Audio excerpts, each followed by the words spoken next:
Buongiorno, siamo qua per la conferenza stampa di un nostro film, l'altro dei nostri film in concorso, Waiting for the Barbarians.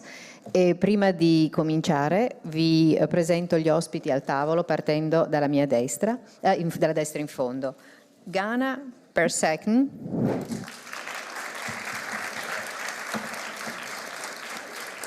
Il regista Ciro Guerra.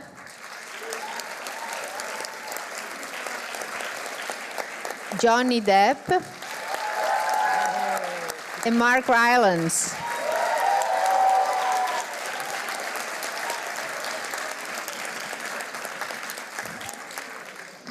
I'm going to start with a question for Ciro, but also for the actors of the film. Ciro, what was this novel attraction for?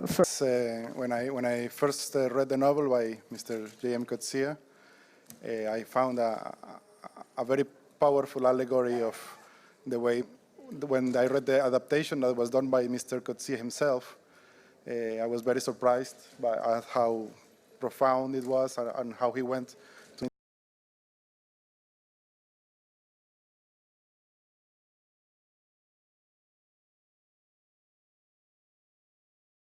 in the past, to all the themes that I am interested in. And it was, at the beginning, it was like an allegory from a long, and this from a land far away and a distant time. And during the process of making the film, that started feeling less and less like an allegory, and with the developments that happened in the world, it felt more and more like the present day. And now that we are releasing it, it's this story that started like an allegory. It feels very much like a story about today and here. Want to add something, Johnny and Mark and Gana? Did it work? It worked. Yeah. I mean, I agree exactly with Ciro, because I suppose that was the shocking thing. Well, not the shocking thing, but the thing that for me was the thing that kept kind of, it was the beacon that stayed there. And it felt, and that was basically that it felt all too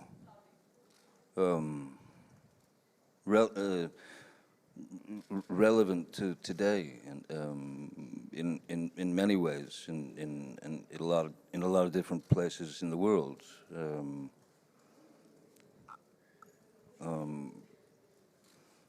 Who decides, you know, how power gets to become power, and then who decides who follows in that, or who's disposable or unnecessary, and those decisions are made by those people at the top. But Mark has a kind of, Mark said something very brilliant earlier that I can't say, so I'll let him say it. I can't remember. Well, it was brilliant, I'll tell you that. So I'll let him say it. I can't remember. Well, it was brilliant, I'll tell you that. I think Ciro expressed it very well. I'm happy with what Ciro said. Okay, there's a question there. I'm happy with what Mark and Ciro said. I'm happy with everything except what I said. John Bleak. Sorry, irreverence, it peeks out. Can you hear me? No. Is it working? It's working, yeah? Okay, sorry. John Bleasdale, CineView. I'd just like to ask about the ending of the film. Oh, that's better. The ending of the film, which is different to the ending of the novel, where, for anybody who doesn't know, spoiler, the barbarians don't show up at the end of the novel. So I wanted to know, was that change because 1980 is different from 2019 and the barbarians are actually coming? And also, in the original poem the novel was taken from, the poem mentions the function of the barbarians. We thought they would actually coming. And also, in the original poem the novel was taken from, the poem mentions the function of the barbarians. We thought they would have some kind of function. what function do you feel Barbarians, fictional or fake news or whatever, have today? Thank you. Yes, 2019 is very different from 1980. And what you see at the end of the film is just complete uncertainty. Who is coming? You don't know. And the film, it's a different. It takes a different stand from the novel in many ways, because the only way to bring a novel to the screen, I think, is to betray it in some way. And Mr. Coetzee was the first one to betray it during the process of screenwriting, and because it has to find its own language for contemporary, for the now, for the here and now, but also for the language of cinema. And we know that going back to Cavafy's poem, the barbarians are something that power needs. They need someone we can fear, someone we can hate. So when we point the finger at other people, even when we point the finger to our own government, sometimes what we are doing is magnifying that speech of hate, you know. And the novel is really profound in how how easy it is to point the finger at the other, and how hard it is to point it at yourself. How hard it is to discover that you can be complicit with that, and how difficult and shocking it is to find that your own speech can also be full of hate.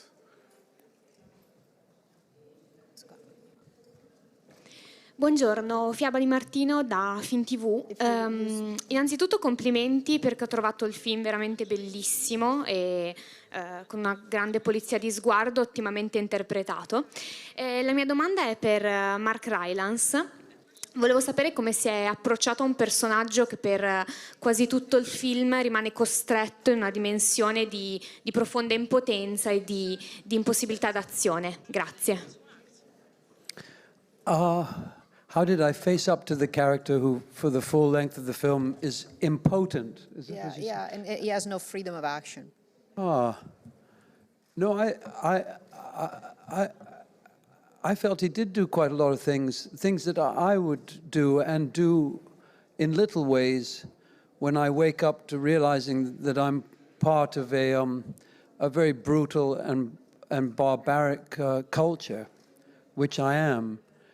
In England, to do with the imperialism of the English nation, and now increasingly also, isn't it, to do with our own imperialism towards nature, plants, animals, all the species that are dying, even as we meet now. There's an enormous, I guess unconscious for most of us, ability to eat a piece of bacon with no thinking about what the torture that's going on of pigs, or there's an enormous amount of waking up going on in the world at the moment, and the actions that Coetzee describes the magistrate going through are very understandable. You first of all try and ignore it. You go out and collect specimens, or you pretend it isn't happening. Then you try and clear it up, get them all out of here. Let's just it's something that's in the past. It's all gone now. If I clear it up, and it'll go away. And then it arrives at your door in the form of a poor young girl who's been crippled and blinded, and you bring that person into your heart, and you try and rescue them. And then you get more involved, and you're trying to actively restore something. All these different actions, you try and confront the authority, and you find yourself face to face yourself as a victim of that authority. And you're still really not getting to the point of living with everyone else, living with everything else. You're still, even as you try and rescue the perceived victims, you are contributing and still victimizing the rest of the world. You're not giving it its power. You're not really being intimately with life. And that's the problem that Gana's character had with the magistrate, that the magistrate's attempts to rescue and be the good person were also just a form of power. The magistrate's attempts to rescue and be the good person were also just a form of power, just a form of staying in that good place where I'm the powerful one and you're the victim. So there were a number of different. I don't think he's impotent. the magistrate. I just think the story demonstrates a number of things that we all might do in that situation before we finally come to the place, at least in the novel. I haven't seen the film yet, and I think it's in the film as well, of realizing, as Johnny and I did playing these characters, that we were really just two sides of the same coin, realizing, as Johnny and I did playing these characters, that we were really just two sides of the same coin of imperialism. The torturer and the rescuer are both still in danger of victimizing the people that they are torturing or rescuing. So that that was a remarkable thing about the story for me, and something that you know, is a difficult thing for all of us to realize, and certainly very difficult for me to come to terms with in my life. Gana, I think it would be interesting if you follow up to Mark's answer with talking about the psychology of your character. You know, he tries to. She feels she has to leave. Psychology of my character. Well, I mean, when I first read the book, all I saw was a broken victim. So I needed to explore the character physically to understand the emotional state of the character. So what I found out was she was very strong, and her soul was unbreakable. And that's something I took it and used it for the portraying her, I think, yeah. I think the microphone is here. Valentina D'Amico, movieplayer.it, una domanda per Johnny Depp.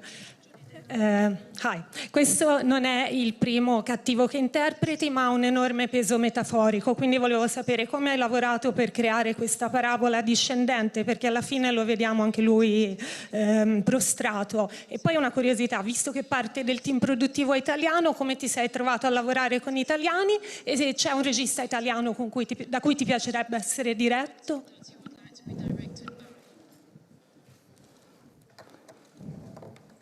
That's a lot to remember. And what was the first part? You know, this is not the first bad guy, yeah, that you do, but how is it different from the others? I mean, I find the most interesting thing about bad guys throughout history, or what we call bad guys, are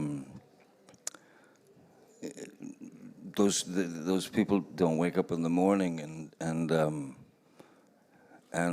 you know, swear to while they're shaving and swear to themselves, I'm going to be the meanest, worst human being.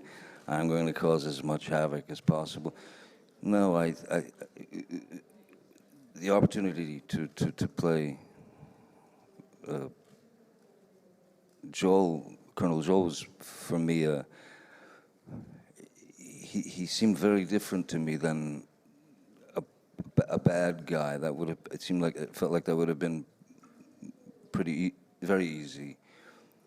But if you think about if you try to think about how is a man like that built? How are they turned? How do they arrive at that place of? Well, is it really to be without emotion? Is it sociopathy, psychopathy? Is it this? Is there somewhere in that guy, in that man who harbors a broken child down there, and who's been hammered into a shape that his perhaps his father, his mother, whoever in his upbringing. So old Joel is, to me, is a series of very strong protective walls that he's built to ward off feeling, to escape feeling, and to escape feeling I don't know how possible it is. We'd have to see, you know, what does he do when he's alone? He may weep in the closet, I don't know. But to me, he seemed more like this, like he was ready to pounce at anything that penetrated his armor. So I think Joel is as in a sense a victim on his own, you know. And as Mark and I were talking about earlier, it's sort of there's Colonel Joel, who would be, let's say, the sadist, and then there would be Mark's character, who would be, I would suppose, considered his masochist. But under those circumstances, you really realize, you really see who's in control. It's not the masochist, it's not the sadist, it's the masochist. That's always in control. Without the masochist, there is no sadist. There's nothing that he can do to be that. So he must have the conflict. He thrives on the conflict, I think, yeah.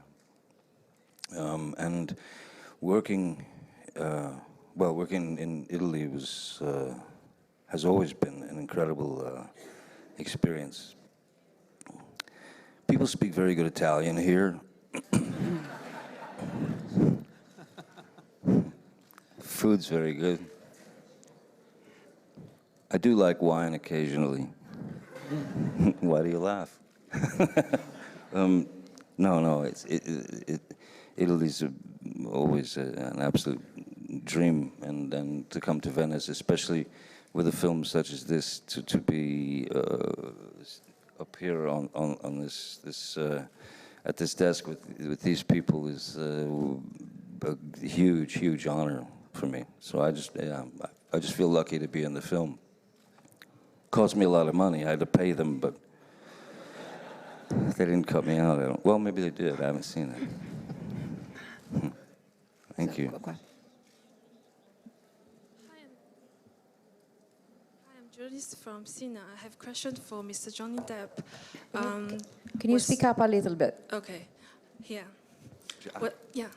Was it difficult to act behind those glasses? Because when you don't show your eyes, it's difficult to show your feelings. Thank you.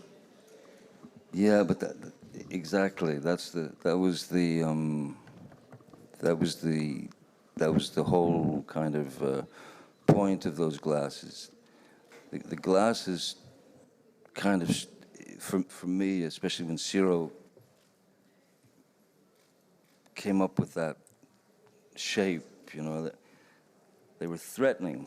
They were very threatening, you know, for you know.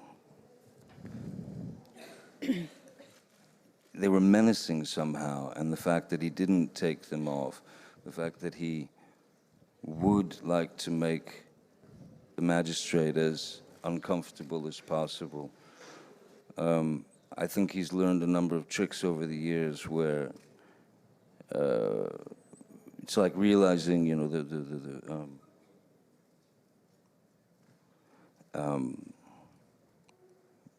stillness and silence and quiet and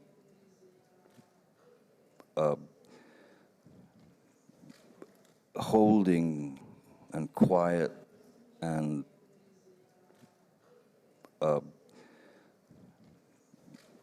holding your response to a question can be quite disturbing to the person who's on the other side of you. So it was just a question of playing with the levels, I suppose for me, just the levels of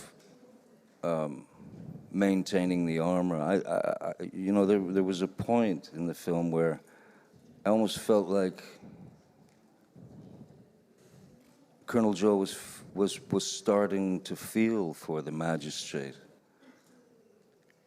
And it makes sense because, as Mark said, ultimately, at the end of it all, we really are the same person, just coming in from different angles, but our ultimate, the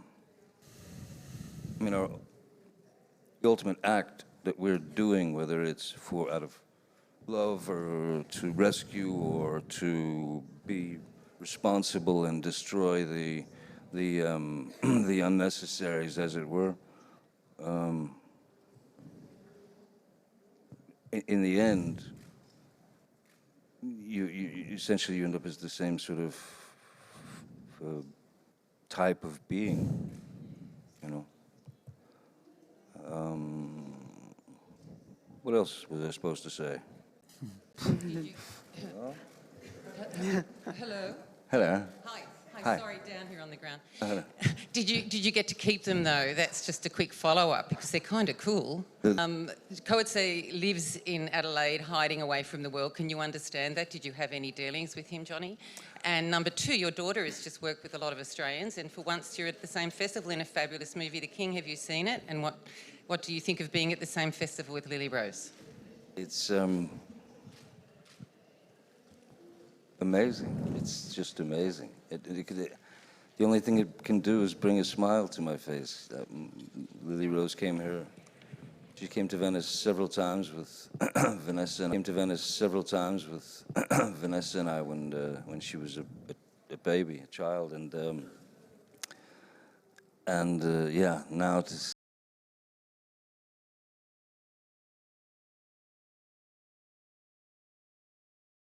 see this incredible young woman and carrying herself with such dignity and the choices that she's making and the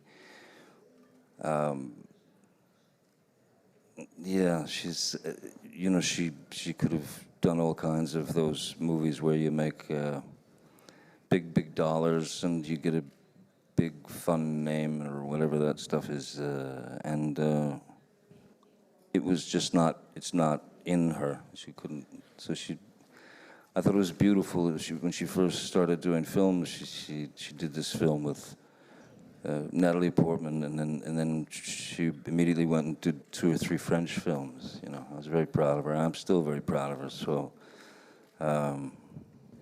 yeah, she's impressive. She's my god. She and my son are they're my gods. Coetzee, I did not have the pleasure or the honor of meeting Coetzee. I mean,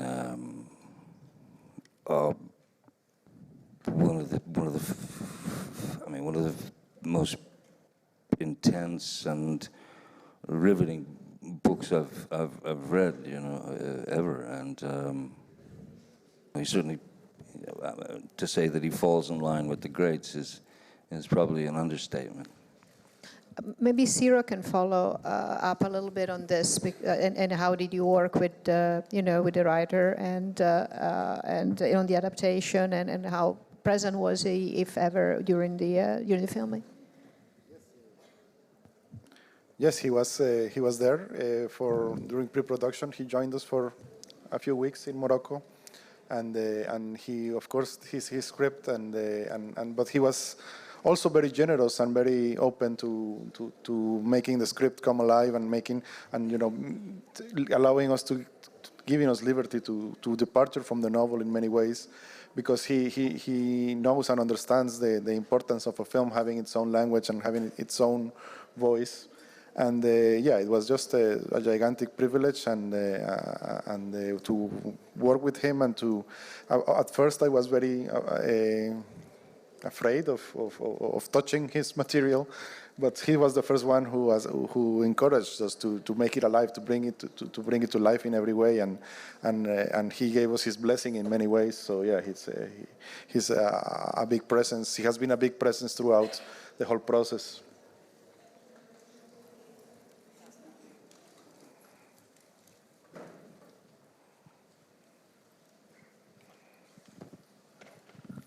Complimenti, un film straordinario soprattutto per le immagini e ovviamente per intense interpretazioni. In qualche immagine questo clima di attesa mi rimandava un po' a un libro del secolo scorso di un italiano, Dino Buzzati, che è il deserto dei Tartari. Non so se l'avete letto o avete avuto modo di leggere qualcosa. E questo ritmo così blando ma così intenso, così particolare, stride un po' con il comune girare, circuitare di film che sono ben più ritmati, anche nevroticamente ben più ritmati. Quindi un film così è coraggioso anche sotto l'aspetto appunto dell'inserimento sul mercato. Ecco, cosa vi aspettate da questo?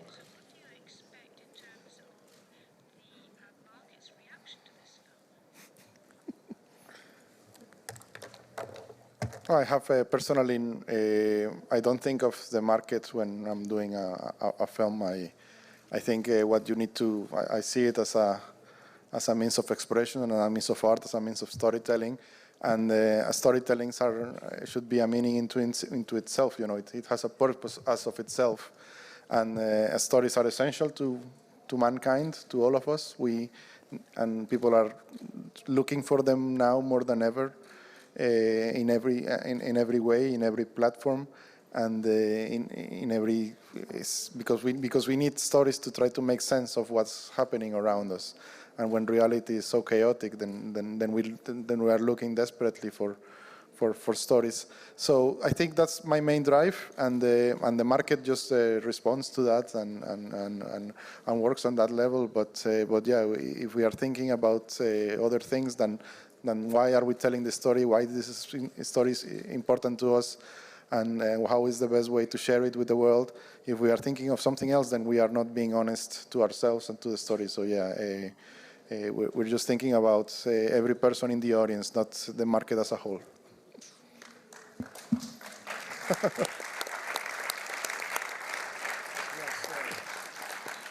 And unfortunately, this is all the time we have for the press conference. And thank you for coming. And thank you for the film. Thank you very much, you guys. Thank you. Thank you so much. Thank you all. That's it.